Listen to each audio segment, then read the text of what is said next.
강릉중앙시장에 자리한 월정사 강릉포교당 관음사. 저는 오늘 시장 한복판에서 부처님법을 펼치고 계신 유엄 스님을 뵈러 왔습니다.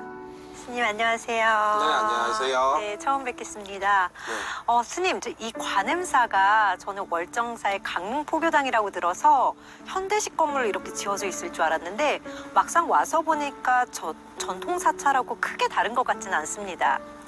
이제 저희 강릉 포교당이 역사성을 갖고 있기 때문입니다. 사실 이 100년 전에 지어졌기 때문에 당시에는 이 주변의 시장이 이렇게 가까이 있지 않았었고요. 시장은 강가변에 형성이 되어 있고 기차역 중심으로 형성이 되어 있었어요. 그리고 상당히 넓은 부지에 관음사가 부지를 가지고 있었습니다. 그런데 이제 시간이 흐르고 이제 사정에 따라서 이제 지금 이만큼의 부지만 남아 있고 또 현대적인 모습과 이제 과거적인 모습을 공존을 유지를 하고 있는 상태입니다.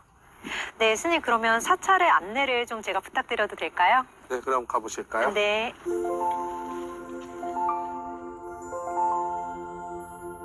관음사는 근대 한국불교 3대 도심포교당으로 손꼽히는 도량입니다. 1922년 당시 강원도의 3대 본사는 금강산 유점사, 고성 건봉사, 오대산 월정사에서 세운 강릉 불교 포교사에서 역사가 비롯됐고요. 일제강점기 민족의식을 높이고 불교 근대화를 위해 다양한 활동을 펼치면서 교육과 나눔의 도량으로서 도시 포교의 새 장을 열어왔습니다. 네, 스님의 어머님께서 스님이라고 제가 이야기를 들었습니다. 보통 제가 아버님이 스님이신 경우는 간혹 듣기는 했었는데 어머님께서 스님이라고 이렇게 말씀해 주시는 스님은 제가 처음 뵙는 것 같아요. 어떤 사연이 있으실까요? 네, 보통 이제 예전에는 이제 종단이 분리되기 전에는 사실 이 스님들이 입양이 가능했었어요. 그래서 이제 비구 스님들은 아들을 입양하고 비구니 스님들은 딸을 입양하는 게 보통의 문화였었는데 저희 어머니는 특이하게 이제 저를 입양해 주신 거죠. 근데 그게 이제 에피소드가 제가 들었던 거는 그랬어요. 이제 저는 한 마을에 이제 버려진 아이로 이제 그 마을에서 돌아가면서 키우고 있었다라고 해요. 이제 그 소식을 어머니가 들으시고는 그럼 그 아이를 내가 좀 도울 수 있는 게 없을까 싶어서 얼굴을 좀 봐야겠다 했는데 제가 어머니를 보고는 갑자기 자리에서 딱 일어나가지고 어머니 품에 안겨더래요. 그래서 어머니는 그 순간 얘는 내 새끼인가 보다 라고 하고 거둬야겠다 라고 마음먹으셨다고 하시더라고요. 그래서 이제 어머니 따라서 이제 유년 시절을 보내게 되었습니다. 그러셨군요. 참 이게 직접적인 인연은 아니라고 해도 전생의 인연이 굉장히 강하게 있었을 거란 생각이 드는데요. 예전에는 그 절에서 아이들을 굉장히 많이 돌봐줬다고 이야기를 들었었습니다. 그래도 비구니 스님께서 직접 이렇게 아이를 키우신다는 게 쉬운 결정은 아니었을 것 같은데요. 그쵸. 저희 어머니가 저 때문에 이제 거제도에 지금 현재 있는 사찰에 정착을 하시면서 참 여러 가지 에피소드가 많았어요. 제가 이제 학교를 다닐 때 왕따를 당했었거든요. 네, 이제 절에서 키워지는 아이다라고 하는 이미지가 사실상 이 학교에 처음 적응하기가 쉽지가 않았었어요. 그래서 1학년 때, 2학년 때 친구들하고 이렇게 친하게 제가 먼저 다가가지 못했었는데 그러다가 제가 어느 날 친구들한테 이제 맞고 싸우고 이제 너무 힘이 들어서 집에 전화를 건 거죠. 네. 근데 하필 그날이 초하루였어요. 네. 그랬더니 저희 어머니, 할머니 그리고 저희 신자님들까지 해서 한 10여 분 넘는 분들이 학교에 쳐들어오셨습니다. 어머. 그런데 이게 시골 동네는 그렇잖아요. 네. 이게 가족이 다 한 달이 건너면 다 알아요. 네. 그러면 그 할머니들이 저희 교실로만 쳐들어온 게 아니고요. 어머니는 교장실로 쳐들어가시고 각 할머니들은 자기 손주 있는 반으로 쳐들어가시고 그래서 진짜 학교를 싹 뒤집어 놓으신 거예요. 저는 정말 그날 지옥을 봤어요. 할머니가, 제 외할머니가 한 번도 저한테 화를 내신 적이 없으세요. 네. 그런데도 그 할머니가 저를 때렸다라는 친구들을 갖다가 한 손으로 잡으시고는 번쩍 들어 올리시는데 어머. 할머니가 방앗간을 하셨거든요. 네. 그래서 힘이 어마어마하세요. 그래서 막 아이를 갖다가 호공에서 흔드시는데 그 모습이 너무나도 무서운 거예요. 그때 저는 하나 알았어요. 나는 불행해져서는 안 되는 아이구나.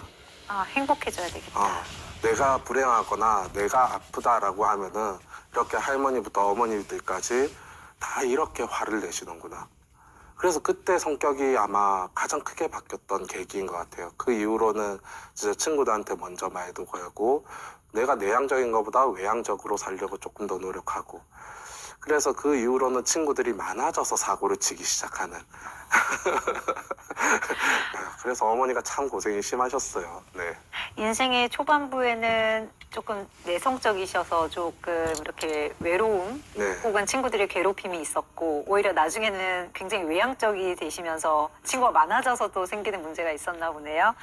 그런데 그 스님에 대한 거를 이렇게 장래 희망으로 적으셨다고 하셨는데, 그래도 그 발심의 순간이 있으셨을 것 같아요. 언제셨을까요?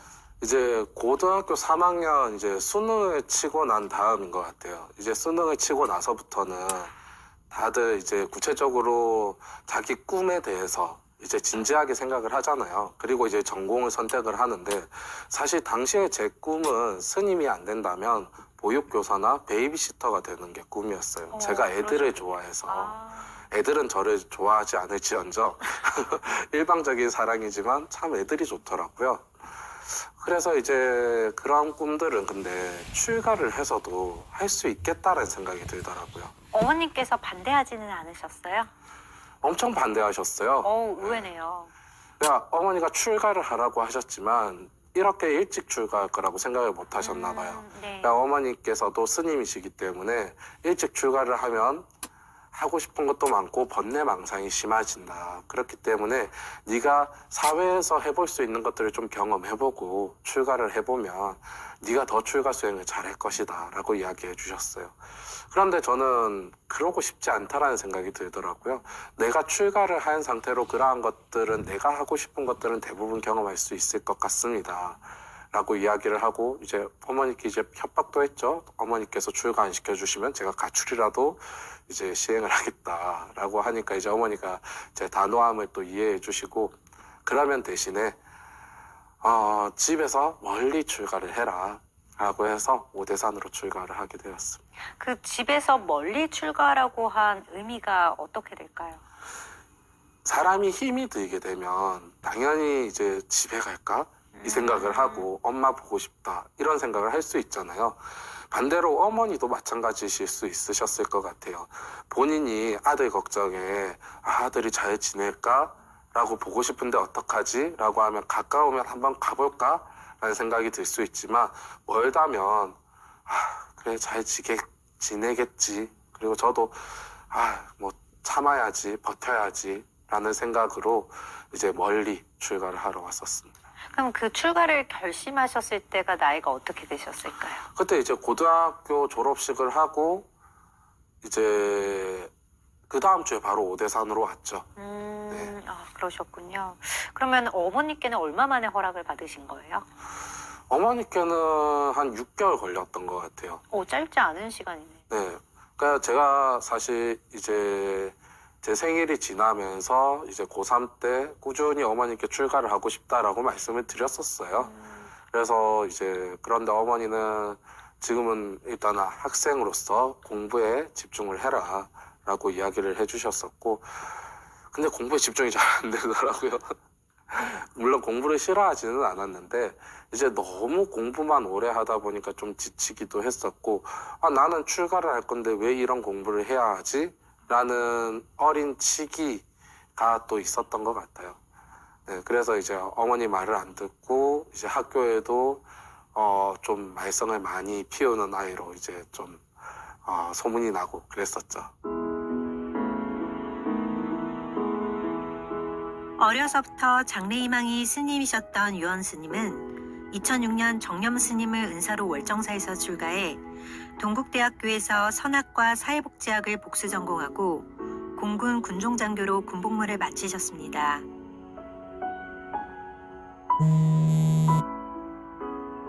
월정사에서 은사 스님과 노 스님을 시봉하는 한편 월정사 산하 노인요양원, 종합사회복지관장, 대한불교조계종 사회노동위원회 위원을 역임하셨습니다.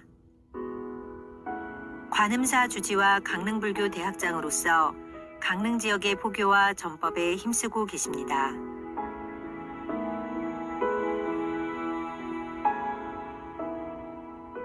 스님, 월정사에서 정령 스님을 은사로 출가를 하셨는데요. 이렇게 출가하셨을 때 스승께서 혹시 해주신 말씀이나 이런 것들이 있으셨을까요? 출가했을 당시에는 은사 스님 엄청 짧게 뵀어요. 근데 뭐 당시에는 제가 속명이 경기도 하남시 할 때 하남이거든요. 그래서 별명이 하남 돼지집이었던 적이 꽤 오랫동안 있는데 뭐 이제 그것과 별개로 이제 저희 이제 초대 종정을 지내신 이제 오대산의 큰 스님이신 이제 하남 스님하고 발음이 똑같은 거죠. 그래서 저는 하남입니다. 이러니까 주의 선생님께서 너무 놀라셨고 뭐라고? 라고 역으로 되물으셨다가 네. 경기도 하남시의 하남입니다. 이러니까 그러냐고 하시면서 이제 보궁으로 올라가라 라고 이제 이야기를 해주셨는데 법명 받을 때 이제 은사 스님께서 이제 제가 어떻게 지내시는지 이제 또 보궁의 초하루 때마다 법회를 보러 올라오셨었거든요. 근데 이제 제가 하도 이리저리 뛰어다니니까 은사 스님께서는 아니 출가할 사람이 저렇게 그 혈기왕성해서 되겠느냐, 좀 점잖아질 필요가 있겠다라고 해가지고 법명을 오직 유자에 엄할엄자로 가져가라 라고 하셨어요. 그런데 이제 이걸 종무소에서 실수를 해가지고 네. 오직 엄하게 살아라 라는 의미로 법명이 생각할 유자에 엄할 엄자가 되면서 엄한 생각하는 스님이 된 거죠. 그래서 이제 은사 스님께서는 아니 그거 내가 지어준 법명이 아니니까 바꿔라 네. 라고 이야기하시지만 스님 이게 팔자가 있는가 봐요. 저는 이 별명이 너무나도 잘 맞아떨어져서 이렇게 한번 살아보겠습니다 라고 이제 은사 스님께 말씀을 드렸던 게 기억나네요. 스님 법명에 또 그런 에피소드가 있었군요. 근데 행자 생활을 월정사가 아닌 정멸 보궁에서 하셨다고 그러시는데 거기에는 또 어떤 사연이 있을까요? 당시에 보궁이 이제 예전에는 제가 올라가기 전에는 상원사에서 관리가 되었었어요. 그런데 이제 중대사잠이 새롭게 건축이 되고 나서는 이제 중대사잠에도 이제 일이 많아지는 거죠. 그러다 네. 보니 그 일을 도와줄 행자님들이 좀 필요하겠다라고 해서 행자님들이 이제 대거 뽑히게 되었는데 사실 제가 처음 들어갔을 적에 제 위로 상행자가 둘이 있었고 제 밑으로 하행자 한 명이 있었어요.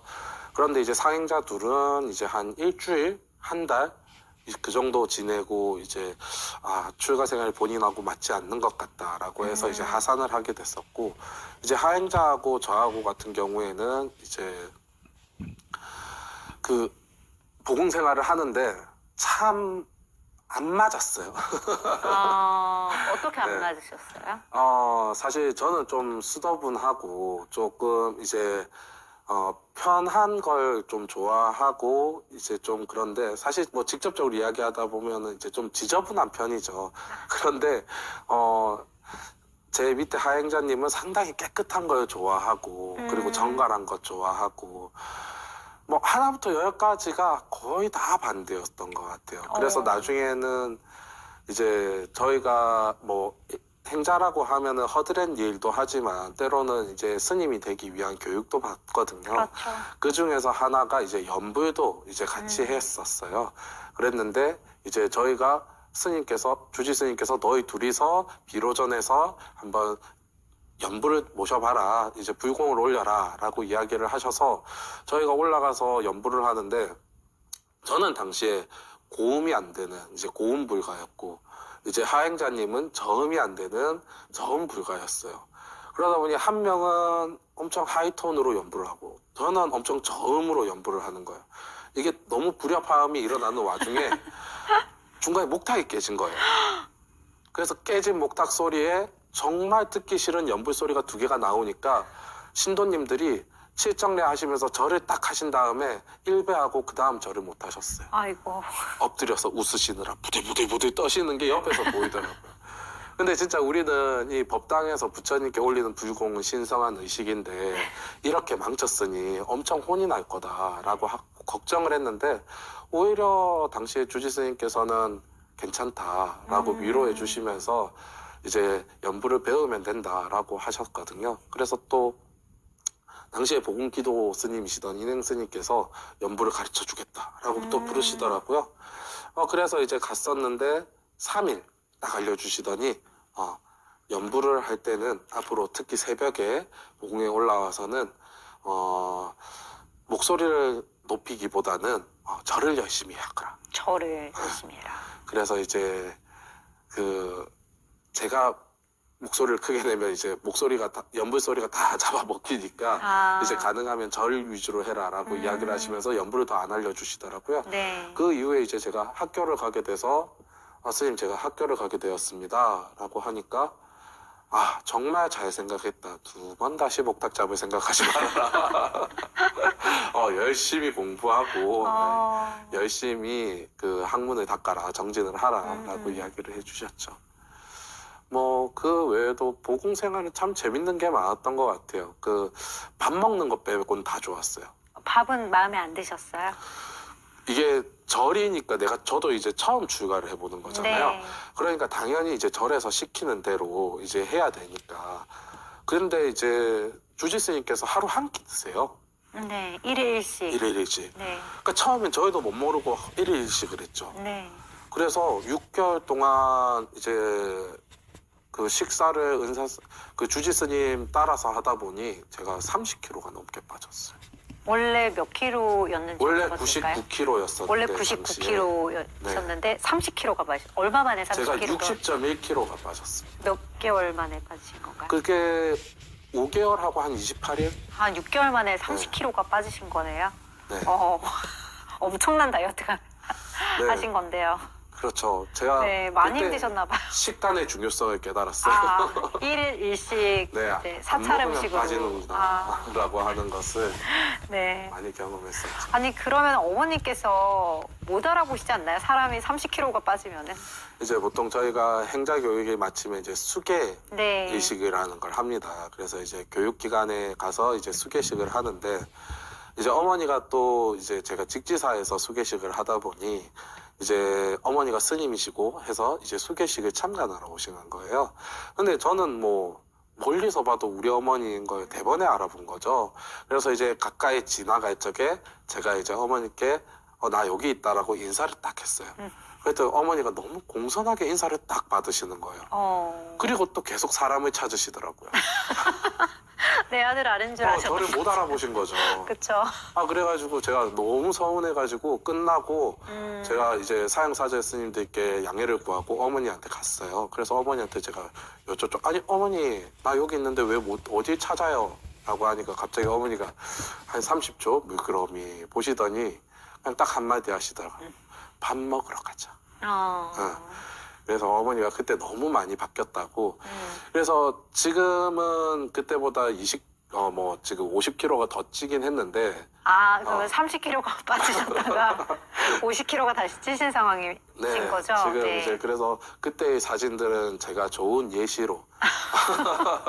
네, 사람이라고 하는 것은 참 다양성을 가지고 살아갈 수 있다라고 네. 하는 예시로서 제가 쓰고 있습니다. 힘든 행자 시절을 하루 한 끼로 버텨낸 유엄 스님. 지금과는 좀 다르시긴 하죠. 그럼 지금이 더 행복하신가요? 아니면 그때 시절이 더 행복하신가요? 노코멘트 하면 안 되는 그때는 추억으로서 이제 근데 그런 거죠. 다시 그 시간을 보내보라라고 하면 자신은 없어요. 제가 과연 그렇게 순수하게 부처님께 기도 올리고 내가 봉사하고 청소하고 이제 그런 마음을 가질 수 있을까? 그런 의문은 좀 있어요. 네. 유엄 스님은 어머니 스님과 신도분들의 사랑을 듬뿍 받고 자라면서 장차 스님이 되어 더 큰 사랑으로 보답하겠다 다짐하셨답니다. 그리고 출가 후엔 누구보다 순수한 마음으로 부처님 진신사리를 모신 정말고궁에서 행복한 행자 시절을 마치셨는데요. 진솔하고 유쾌한 옛 이야기를 들으면서 스님께 출가란 어떤 의미인지 한층 궁금해졌습니다. 스님, 저희 프로그램의 공통 질문 드리도록 할게요. 긴장되시죠? 혹시 아세요? 저희 프로그램의 공통 질문? 네. 네, 바로 그 질문 드리겠습니다. 스님께 출가란 어떤 의미일까요? 저는 부처님 말씀 그대로인 것 같아요. 네, 어떻게 고통을 멈추고 더 행복해질까를 고민하는 간절함이 출가인 것 같습니다. 부처님 말씀대로 살고 싶어서 그리고 또 더 행복해지고 싶어서 저는 출가를 했고 다른 모든 분들이 이 불교라는 것을 통해서 더 행복해지셨으면 좋겠어요. 지금 만약에 출가를 이렇게 결심하고 있는 사람에게 뭔가 해주실 말씀이 있으실까요? 당신이 힘이 들다 생각이 들고 인생이 너무 지친다 라는 생각이 든다면 출가를 하십시오. 출가라고 하는 것은 혼자 생활하는 것이 아니라 함께 생활하고 함께 행복해지는 것을 이제 배우는 것이거든요. 그렇기 때문에 저는 무용고 사망자, 고독사 이런 것이 세상에서 사라졌으면 좋겠어요. 정말 다 출가해서 같이 공부하고 같이 행복하고 이 세상에는 다양한 관계가 있고 그 관계의 소중함을 꼭 알려드리고 싶어요. 스님 말씀을 듣다 보니까 제가 다음 생에는 꼭 출가를 한번 해보고 싶은 마음이 듭니다. 우리 시청자들이 모두 행복해질 수 있도록 한 말씀 부탁드리겠습니다. 네, 같은 이야기가 반복이 될 수 있겠지만 불교는 결국엔 그 다양한 행복들이 지속될 수 있도록 노력하는 종교입니다. 내가 어디서 어떻게 행복할까 그것을 고민하는 종교이고요. 그렇기 때문에 저는 그 많은 모든 분들이 행복하셨으면 좋겠고 그 자리에서 본인의 행복이 계속 이어질 수 있었으면 좋겠습니다. 저 또한 그렇게 살아가고 그렇게 기도하고 그렇게 행복해지고 싶어요. 네, 우리가 같이 행복했으면 좋겠습니다. 함께 행복해지는 것이 출가이고 또 불교라는 유엄 스님의 말씀처럼 우리 모두 불자로서 더 행복해지기 위해 노력해야겠다 싶습니다. 강릉 관음사 주지 유엄 스님의 포교와 전법 이야기는 다음 시간에 계속 이어집니다.